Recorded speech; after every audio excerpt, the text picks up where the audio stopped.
Doctor Baba Saheb આંબેડકરની પુણ્યતિથિ નિમિત્તે વડોદરા શહેરના આમ આદમી પાર્ટી દ્વારા રેસકોર્સ ખાતે આવેલ ડૉક્ટર બાબા સાહેબ આંબેડકરની પ્રતિમાને પુષ્પાંજલિ અર્પણ કરવામાં આવી હતી. ડૉક્ટર ભીમરાવ આંબેડકરની આજે 65મી પુણ્યતિથિ છે.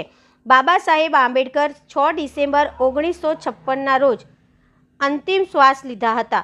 આજના દિવસને તેમની યાદમાં પરિનિર્વાણ દિવસ તરીકે મનાવવામાં આવ્યા છે.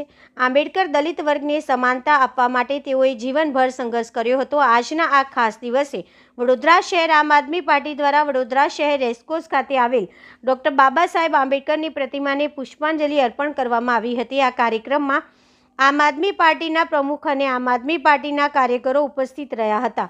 વધુમાં આમ આદમી પાર્ટીના વિરેન્દ્ર રામીએ જણાવ્યું હતું કે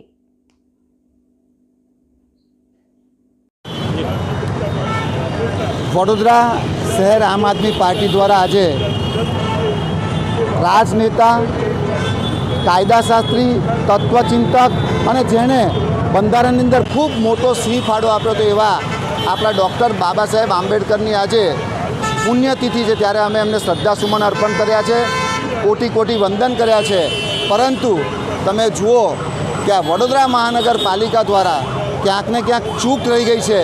જે રીતે અત્યારે હું તો કહું છું, કોઈ પણ મહાનુભાવ હોય જેણે દેશના અંદર ખૂબ મોટો સિંહ ફાળો આપ્યો હોય એવા જે મહાન વિભૂતિઓ છે, એમના જન્મ હોય કે એમનો શ્રદ્ધાંજલિનો કાર્યક્રમ હોય, એવા સ્ટેચ્યુની સામે થોડુંક રંગરોગાન થવું જોઈએ, થોડાક સુશોભિત થવા જોઈએ, ફૂલોનો શણગાર થવો જોઈએ. પણ તમે જુઓ કે આ જગ્યા પર કોઈ પણ પ્રકારનો કાર્યક્રમ કરવામાં નથી આવ્યો. કોઈ પણ તમે જુઓ એકદમ આપણને દુઃખ થાય.